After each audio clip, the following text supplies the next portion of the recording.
Hi, this is Sarah Carroll and you're listening to Retrospectives with John Broughton on 3SER KC Radio.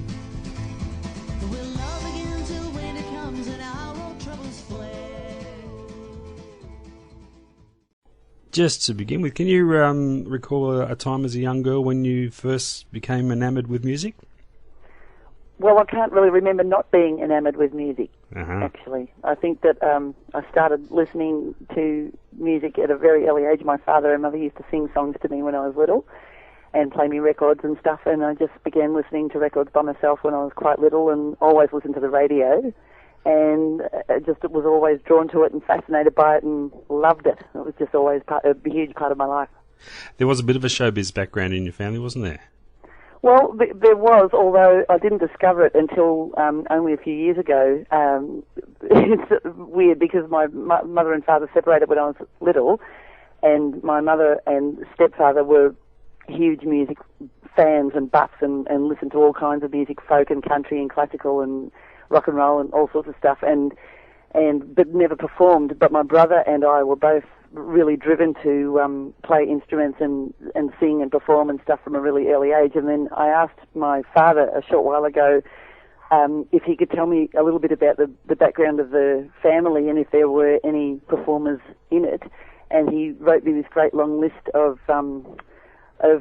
artists in the family who had been either amateur or professional musicians, dancers, and singers, and all these people that I had never really met or known about were doing it, sort of as far back as the Second World War, and performing at parties and things like that, and also doing gigs. I knew that I had a cousin who was a drummer on my father's side, but that was all I knew about. But there was clarinetists and tap dancers and ukulele players and all kinds of stuff going on. Wow. Yeah. So I wish I'd met those people and had more to do with them, but it's great to know that they were there. So it was always in the blood, but you never knew.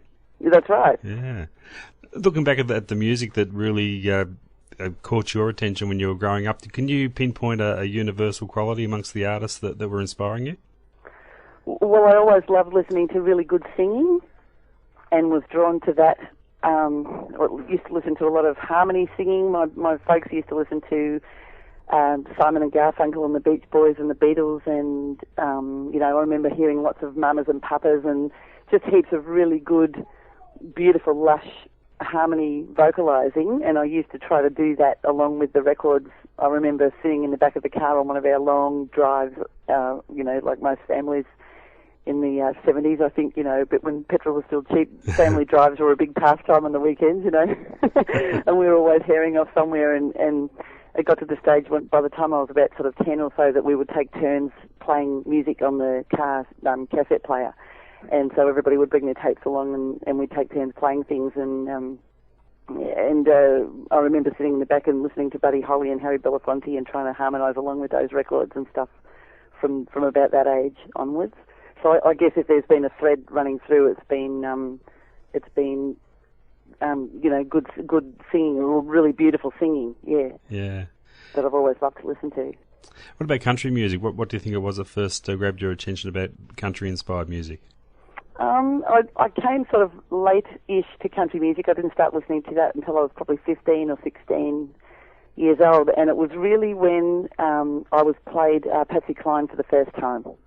And prior to that, I had probably just heard what most people would have heard, which was the top 40 style country that was on the radio a lot in the late 70s and early 80s, and there was a lot of country influenced pop and rock music around at that time as well. But it wasn't until I heard Patsy Cline and I heard the sound of those recordings, those sort of 50s and early 60s recordings, and also the style of their singing, was something I hadn't come across before. And so I really delved into from that age kind of onwards, was delving into sounds from the 50s and 60s and sort of stayed with that really until, I still sort of am fascinated by it, but I began listening to more current sort of stuff a bit later on. I was listening to more sort of 70s and 80s country artists, but the sort of left of centre ones like Butch Hancock and Jimmy Dale Gilmore and Townes Van Zandt and that sort of stuff, a bit more the outlaw sort of movement, I guess you'd say. Yeah. But prior to that, I was just dived right into sort of 50s country, also bluegrass and western swing.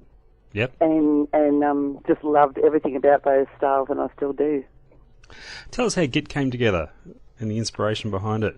Well, that was an accident, really, of a sort. It was two women who were studying together at La Trobe in the music department, and they'd been studying composition and voice, and they were doing, pretty complicated modern classical and sort of jazz-influenced styles of singing and sort of cabaret and that sort of stuff. And they decided when they graduated that they wanted to come back down to earth a bit and maybe form a busking trio of some kind, but they wanted to do harmony singing, and they had in mind a sort of Andrews Sisters style outfit. Mm. And they needed another singer, and they both knew me, but I didn't know. I hadn't met both of them together. I'd met them separately over the years, and so the three of us sort of got into a room at the same time for the first time, and all looked at each other and realised that we'd all known each other, but in a circular kind of a way, or triangular, I guess. And we just sort of sat around, and one of the others said, "Oh, I've got this tape, let's have a listen and see if we can figure out how to sing the stuff, And I'd been performing, solo gigs and formed a little hillbilly trio called the O-Phase, which I still play with occasionally, and been doing that sort of stuff. But I hadn't sung with any other women, and I was a bit nervous about it because I thought, oh, how will I fit into this, Anyway, we listened to the Andrews Sisters tape and tried to figure out how to play the music on the guitars that we had, and realised pretty quickly that none of us had the necessary expertise to play that style, And so I said, well, look, I know this kind of this simple two-chord country song. Let's try that. We'll just play and have a sing together and see how that sounds. And I taught them, I think it was Life in Prison, the old, who wrote that originally? It might have been the Stanley Brothers, I can't remember, but it was the sort of Graham Parsons version that I'd come across. And anyway, so I started to play and sing that along, and they joined in, and it just sounded fantastic, and we all laughed and cried and went wow, and then it took off from there. So it was just very casual beginning in my backyard, I think, one afternoon. That group had a real infectious sense of fun about it. The first time I saw you live was with Kinky Freeman down at the Old Continental. Oh, yeah, that was a pretty good night. Yeah. We had a ball that night. You did just seem to be having so much fun. Was it as much fun as it looked? Oh, absolutely. We had, maybe 5 dub gigs, I reckon, out of the whole time that we were together. And I reckon in the time that we were together, we would have played 1,000 shows easy, Yeah. And we went overseas, and we travelled around Australia a few times, and we were at very close quarters a lot of the time, and, we brought up our kids together, and it was really another sort of family. It was an extended family, so with all the ups and downs of that, but our performances were always really enjoyable, with very few exceptions, and I think that we were very lucky to have that, and I think that sort of set the tone for each of us into the future as well. So how do you know when the time is right to move on from something like that is so much fun? I guess when it stops being fun. Yeah. When it starts to feel like too much like hard work, and there's always a lot of work involved. I mean, when none of us were scared to work hard on our various parts, in that band, and all the not only the musical side of things, but of course there's also your sort of administration and bookings and that sort of caper that goes along with it. There's a lot of jobs necessary to run a band and keep a music career happening, or sort of try and make it grow. And we're all pretty happy to do that for a number of years. And then I guess there was a sense that each of us had things that didn't fit the band that we wanted to do, and it was really a process of just a gradual pulling apart, and then finally realising that was what we really all wanted to be doing from now on. And it was a sad thing to say goodbye to, and it hurt us all to do it, but it really became necessary after that long a time. We lasted twice as long as most bands last, and I think that we can all be proud of that, but there's no point in hanging on to something of that nature that ceases to be a joy and becomes more of a chore. It'd become more difficult to do than the fun factor was kind of dwindling, because our interests were being drawn outside, So, yeah, it just sort of felt like a natural thing that happened. Did you find a change in your songwriting when you started writing for your own solo material? I did, and I had been writing some stuff that didn't fit the band for a time, and was storing those songs away. I guess with a view to a time that I would get to record them by myself and exactly how I wanted to do it. But you know, when you're focused on writing for a band for such a long time, it's sort of difficult to feel like the songs that you write outside that band are any good, you know, and yet they keep coming, and you've got to keep sort of writing them down and working on them and stuff, even though you may not realise why you're doing it or to what end. I guess that, you know, people sort of see that the stuff that I've written since I've been writing my own stuff for myself has had a more serious kind of character to it. A lot of the songs that I wrote in Git had a humorous kind of edge, and I sort of became known for that, you know. And I still enjoy writing songs that have humour in them. I think humour and music are natural partners, and I love funny songs probably more than I love any other kind, you know. Yeah. But I also enjoy writing songs that are more, you know, somber in mood. Or I've got a sort of a ghost story type of a song on my latest album, which is, you know, people have told me is pretty spooky, and it's very different to anything that I would have written in Git, you know. So, you know, you get to explore different sounds, and I've worked with lots of different people since Git broke up also, and they've all had an influence. Mm-hmm. You have had a wonderful list of players on your solo record so far. It must be a great feeling to have such a great network of musicians to call on.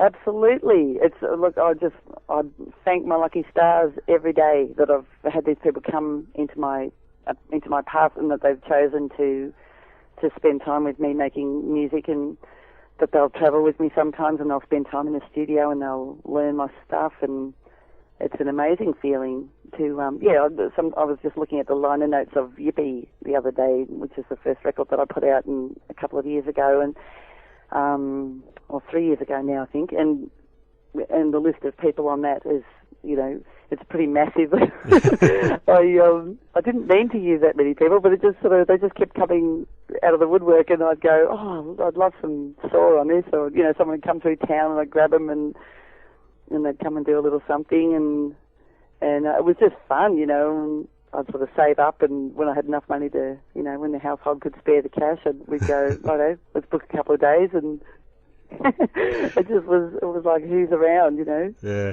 And what would they like to do? You're with Mick Thomas's Croxton label, and I get the feeling there's the real community spirit amongst the people on that label, like a family, I guess. Well, it is. I mean, there are some of us who don't, we haven't met, not all of us have ever met each other, although there are sort of, what would you say, there's sort of subgroups within the Croxton label of artists. Like there's a sort of a pop bunch of people, and there's sort of the country guys, and then there's the more folky sort of contingent, and I guess, you know, in the scenes that you move, you'll and the festivals you'll play and the gigs you'll do and stuff, you'll come across bands that are sort of in a similar vein to yours. And that's certainly been the case with me, although, you know, many different ways of approaching the same sort of genre, so much so that you wouldn't necessarily call it a genre. There's a group of people that have met at Nymagee in the middle of New South Wales the last few years and done a festival out there called the Nymagee Outback Festival. Mm-hmm. And the people that make it out there are known as the Coalface Coalition, and they're the people who are prepared to travel for hours and hours and hours and get paid virtually nothing just to all meet up in the middle of nowhere and play gigs, make a festival happen. Sort of for the hell of it, you know, and and they're all basically Croxton artists, you know, or people on very similar labels anyway, you know, and we all meet up, and everyone's got the same approach to their music making, which is that, you know, the most important thing is to be in the right place and with the right people, you know, and just having a great time, and then the music will be fantastic and everybody will really enjoy it. And that's sort of the ethos, you know. Yeah. I saw where you described your most recent album as one that changes in mood from somber to joyful. Do you need to go through those same emotions when writing the songs? I think you need to be feeling, you need to be having strong feelings of one kind or another. Well, I feel like I have that need in my writing, and having inspiration from outside is really important too. So staying in touch with people is good for me because I'm hearing stories and seeing things happen, and those things are giving me ideas for songs and lyrical ideas and stuff. And then it's just a thing that unfolds through feeling and living life. I think there's products of that, and songs are one sort of one thing that'll come about as a result of you going through an experience of some kind. And so yes, you do. And if I feel one way, I'll write one way, and if I feel another, then I'll write another way. And I think most people are like that. Mm. You keep yourself pretty busy. You got lots of projects on the go away from your solo work. Do you get a little restless if you focus on one thing for too long? Well, look, to be honest, I can't remember when I've ever focused on one thing. Only really time that I might have done that is when maybe I was working full-time in a record shop that I worked at, and that was really the centre of my world for a number of years, and that was a great time, but I guess there just came a time when I felt like I wasn't doing enough. I think sometimes these days I'm doing a bit too much, actually, and I probably need to strip things back just a little and focus a bit more on the things that I really want to be good at. But when people ask me to do things like a workshop with kids or, music lesson or, the various other things that I'm involved in, I don't want to say no because I feel like I can contribute, and share the knowledge that I've got. And I really enjoy spending time with kids and young people. I've really discovered that in the last few years. I've been doing quite a lot of that, and I get a lot out of it, and it's fantastic. So, I guess I do need to be diverse in the things that I do, but I have to be careful that I don't take on too much. Yeah. Very easy too, I think. Yeah. We'll talk about the Dunes. Diary sometimes and go, the Dunes, how did they come to be? And did you feel the need to get back into a band type situation again? Oh, well, I really didn't, actually, and I came clean about that at the beginning of the Dunes when the first gig had happened, or the first gigs had happened, which is when Glennie it was actually a sort of a cusp thing, which happened with Git and the Dunes, which was that Git had a tour booked in the northern New South Wales, the hinterland of Byron Bay and around that area, and one of the girls decided that she didn't want to come, and Glennie offered to fill in, and she was already, I think, sort of involved to an extent in the tour, and she said, look, I'll learn up the stuff and I'll fill in so you don't have to blow it out, and she did that, and because she's such a fantastic musician, anything that she lacked in the vocal department because she wasn't familiar with the material, she more than made up for by playing all this fantastic stuff. And she had such a willing spirit, and she was so giving and wonderful, and it was really healing, for us in a way. And we were sort of, we were hurting over the end of the band, and we knew that the end was imminent and stuff, and so there was a lot of sort of strong feelings going on, and we were pretty sad and upset and stuff. And Glennie's, just her ability to make the music so great was really fantastic at that time. And so we sort of all talked excitedly about forming a band with her.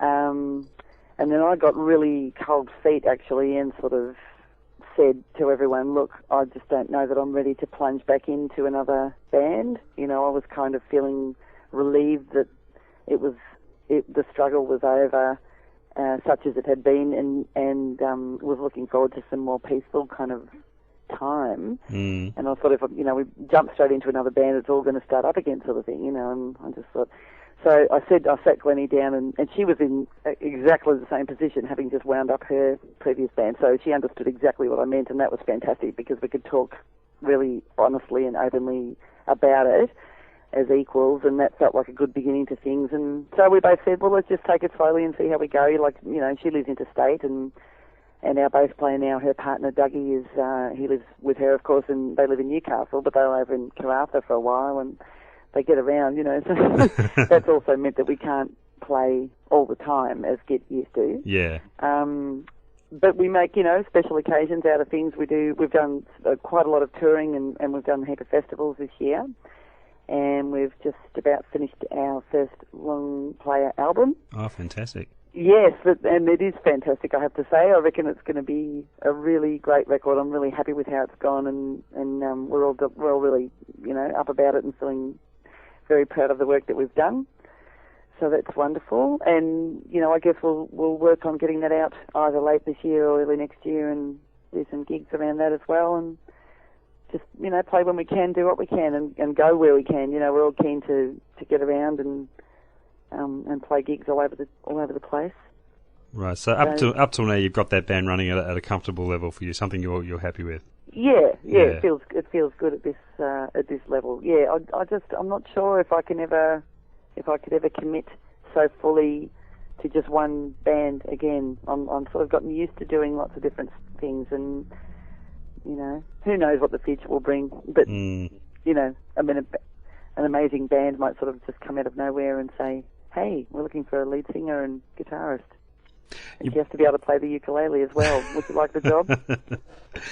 Okay. Why not? You've branched out into a bit of production work too, haven't you, in recent times? Well, look, I fancied myself as somebody that could have a crack at it, but honestly, I knew so little about it. If I were to do it again, I would approach it very differently. But I have to say that I did enjoy the experience of producing the album for my friends, and I learned a lot from it. But yeah, it's a field that I would not lay claim to being in any way expert in. I have some good ideas for in a recording situation, and I know a little bit about it. But yeah, it's full on production. I don't think most people have any concept of that really. The level of knowledge that you need to have technically, and also, coupled with the sort of artistic vision that you need to have as well, Yeah. So I was a bit stronger on the artistic vision side of things, but the technical stuff was, much more of a challenge. But yeah, having said that, I think it was a great experience, and I think the record turned out great. I'm wrapped in how it sounds. I think it was a great accomplishment for the ladies, and I feel proud of it too. Tell us about the gospel choir you've been involved with, the Tides of Welcome Soul and Gospel Choir. Mm-hmm. That's a community choir which was formed by the Queenscliff Neighbourhood House and the music teacher at the primary school where our kids go in Ocean Grove, and those two, the lady from the neighbourhood house and the teacher from the school, got together and decided that they wanted to form a singing group, and that they needed a director, and they were going to ask for some funding.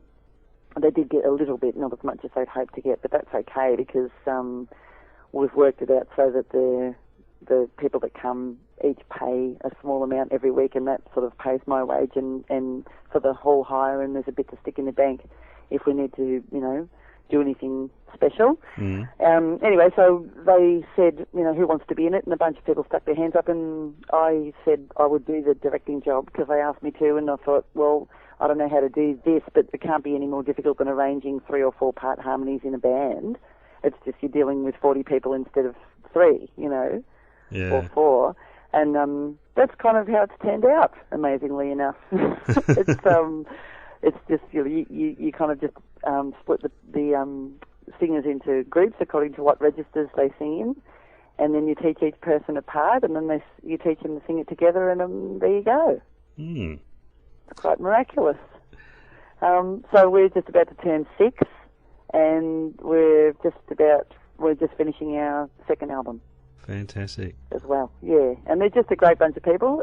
It's changed over the years, of course. You know, people have come and gone, and there's one very heavily pregnant lady in the choir at the moment, and another one about halfway along. So we won't see those. The one that's about to have her third child, we won't see her for a bit, and then somebody else will come along and, you know, fill in the gap, and you know, people come to town and leave town and stuff. But there's been maybe 10 or 12 stayers since the beginning, and me, and then just all the other people sort of coming in and learning the repertoire, and they're all terrific, you know, great singers and really good characters, and yeah. Now, with Mum and Dad both being musicians, your kids must be getting a fantastic musical education around the house, and then come in contact with a lot of music. Have they shown an inkling to go that way themselves? They both play for fun, and our younger son is probably more interested in a performing career, I would say, than our older one. Although the older one has just done a school talk where he's talked about his musical life and shown some mementos from, you know, the effect that our careers have had on him and just how he feels about music in his life. And he had to take a box to school and take things out of it and explain what they meant to the other kids, you know. So he had to pack in the box all the things that sort of symbolised music for him, I suppose, in his life and our travels and so forth. And I had a look in it tonight, and it's got like a slide and a harmonica. Oh, and wow. It's got a Western shirt that was given to him by Mark Evans, who was the bass player in the early AC/DC, who's made of Chris's, and gave it to Fen when he went up there with Chris to Sydney one time. So that shirt got packed in there, and a photo that I took of the boys and our guide up in Catherine earlier this year when the Junes went up to do the Catherine Country Music Muster. Got to take the kids, and we went to the gorge, and that, you know, he put that photo in there as a you know, sort of a memento of one of the trips that we've done. And yeah, just, you know, he told some great stories about things, people we've met and kids he's hung out with, and just, you know, so it means it's not just like a lot of kids who learn instruments, they understand the musical side of things, and that, you know, they're learning the theory and so forth. You've got a radio show of your own happening down there. Yeah, I was asked to be on the roster of a show called Meanderings in Geelong at a station called The Pulse, which is a community station very similar to 3CR, where I worked for a long time, in that it's got lots of different languages spoken on it, and is connected to, you know, the sort of more left-wing ratbag element of the Business Association of Geelong, and you know, just an really interesting group of people work there, and it's great. Yeah, I like it. It's not. I do it once a month, so it's not too heavy a commitment. Yeah. And you know, that's just often enough to sort of keep my hand in, I guess. You know. But I'd feel funny if I wasn't doing any kind of radio. I sort of thought that out pretty soon after we moved down here, because I knew that I'd have to leave 3CR, and I didn't want to not be doing any kind of radio. And I did a weekly show for a while on the Pulse, and then things changed a bit, and the format changed a bit, and the music shows all went to night time, so that's what I do now. It's a wonderful part of the world down there where you are. There's a lot of musicians seem to head down that way to base themselves. What do you think it is about the area that attracts so many musicians? Well, I think it's just, it's beautiful, as you say, and there's a wildness about it. You know, the sea is very wild, and it's everywhere. We're surrounded by it, and I think that's really inspirational. We've got really big skies down here, big, beautiful sunsets, and heaps of gorgeous, you know, open space, and I think it's inspirational, and it's not too far away from town. Like, we can get to town from our place in about an hour and 15 minutes. Yeah. Which makes getting up and down not too arduous, and so we can still keep in touch with everything we sort of need to, and work in Melbourne when we need to, and so forth. But coming home to this is really fantastic, and I think that all the musos and artists and natural therapists and everybody who lives down here that is sort of in touch with the land, and they need that for their work, you know, there's a stack of people living down here. Yeah, I like that. It's the best of both worlds, really, isn't it? It is. I reckon you can manage it. Like, people are often asking Chris and I, to stay in town, like in Melbourne, they'll say, oh, stay the night, you don't have to go home, and we just want to get the hell out, Yeah. And back down here, we're really happy here, and, we like being away from the madness of it, of Melbourne. It's good. So before I let you go, Sarah, apart from the Dunes release coming up, what else is in your books for the rest of the year? That's a good question. I've got I've got plans to do some more gigs next year. I really want to play more, maybe do a series of residencies in Melbourne, and then do a bit of interstate touring later in the year. Mm-hmm. And I've got another album pretty much written, so I want to start recording that pretty soon, I guess. I'm finishing up projects like the girls group that I'm working with at the primary school, and getting the choir album finished and stuff like that. I want to get those things done, and then sort of get ready for the festival season. There's a bit going on. The Dunes are going to do Queen's Cliff Music Festival, which will be great. Mm-hmm. And we're sort of looking ahead and trying to figure out what's going to happen over Christmas and New Year and stuff. And yeah, so there's always something on the go. We're going to tour the outback of New South Wales and a little bit closer to the coast as well. The Dunes are going to do that touring in October, the second half of October. Mm-hmm. So that'll be quite a big trip. We'll be spending some time in Burke and hanging out there, which will be great. Just preparing for, you sort of always have to be looking about 3 months ahead, and I guess like any self-employed person, like a builder or somebody probably has to do that as well. But as a musician, you've got to think, where am I heading? What's this leading to? What do I need to have in place in order so that I can proceed? And there's got to be a strategic element to it, I suppose, and a bit of foresight. And I'm not that good at those things, so it's a bit of a struggle, but it's good to have things to look forward to, like I'm looking forward to this tour and the festival stuff and recording again. I'm looking forward to all those things. So, yeah, it's a pretty positive outlook. Fantastic. Sarah, great to catch up with you. Thanks for taking time out for us tonight. Well, it's a pleasure, John. Thanks for calling and talking with me. Thanks for all the great music so far, and we look forward to plenty more to come. Good on you, mate. Okay. All the best. Cheers. Bye-bye. See ya.